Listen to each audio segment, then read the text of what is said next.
Yo, yo, what's going on, everybody? Cody Mitchner here with a Bible principle for y'all today. All right, here it is. God understands your humanness. He understands your humanness. He understands you're human. Don't justify or ignore your failures, because we can be reassured that we have a great, great God who understands our humanness. Mine, yours, everybody. This is one of the most reassuring principles in the gospel, the book of Matthew. God understands our humanness. He understood it so well, which is why he sent his one and only son, Jesus, down to earth to be our Savior. We can see this principle lived out through the life of Peter. Peter was one of the 12 disciples. Maybe you've heard of him, maybe not. But Jesus chose him to be the leader of the disciples. Wow, so Peter's a pretty important guy. All right, check this out. The setting. Just before Jesus was taken into custody and later crucified, Jesus and his disciples were in the upper room, and they had what many of us know as the Last Supper. Jesus washed their feet and taught them about humility through servanthood and servant leadership.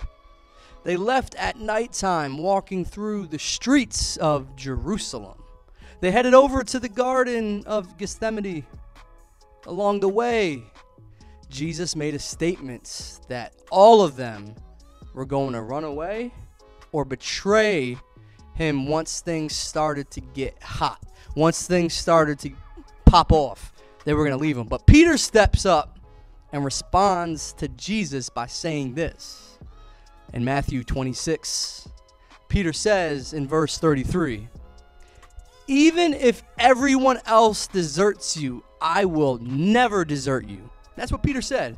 In verse 34, then you got Jesus. He responds to him. He says, "I tell you the truth, Peter, this very night, before the rooster crows, you will deny me 3 times.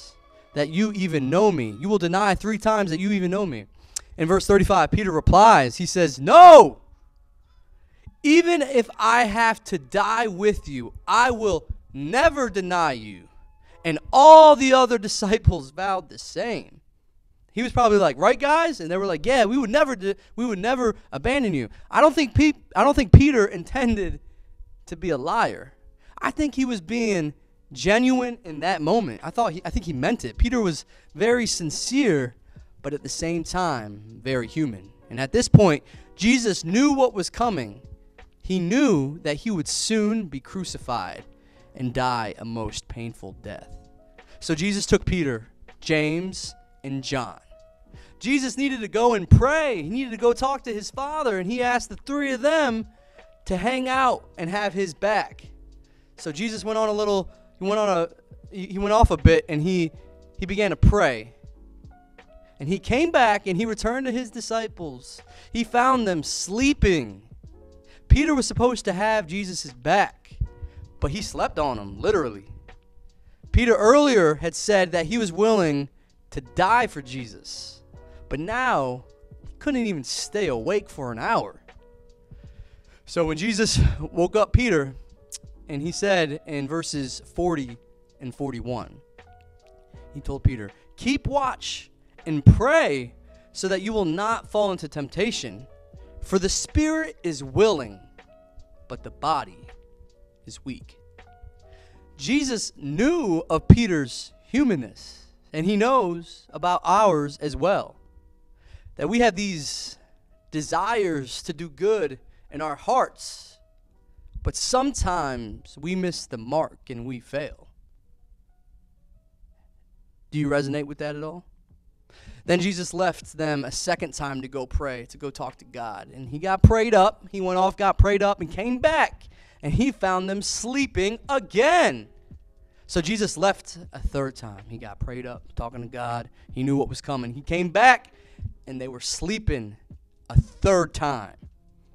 And at this point, Judas had betrayed Jesus by bringing the Roman soldiers to where Jesus was in order to arrest him. And Peter got real bold, and he drew his sword to cut one of the main dude's ears off in order to defend Jesus. He was showing Jesus, I'm with you. Cut his ear off. Jesus was like, thanks, but no thanks, Peter. Put your sword away. And Jesus actually picked up the ear and put it back on the dude's head. Jesus was then arrested.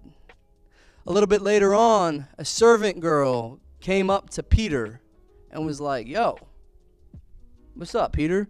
You were one of those guys that was rolling with Jesus, right? And Peter told this little girl, nah, I don't know what you're talking about.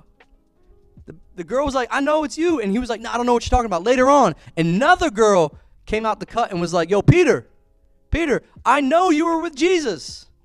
And this second time, Peter said under oath, I don't even know the man. And a little bit later, another bystander came over to Peter and was like, you have to be one of them. You have to be. I can tell by your Galilean accent. And then Peter swore. And he said, a curse on me if I'm lying. And I don't know this man. And then he heard a rooster crow. Then Jesus' word flashed through the mind of Peter before the rooster crows. You will deny 3 times that you even know me. And Jesus walked away as he began to weep, realizing what he had done, realizing that Jesus was right. Jesus knew all along that Peter, the leader of the disciples, was going to let him down in an extraordinary way. Jesus knew that about Peter, but loved him anyway. But before Jesus returned to heaven, after he was crucified, rose again, he went and he visited Peter and confronted him and actually comforted him, letting him know that everything was going to be okay. Wow. If Jesus could see Peter's humanity, the one that betrayed him, and still accept him, he can see yours and accept you too. God understands your humanness. So that's the Bible principle for y'all today, that God understands your humanness. But I want you to think about this question. You ready? Here it is. What lessons can all of us learn from Peter's experience during these final moments before Jesus' death?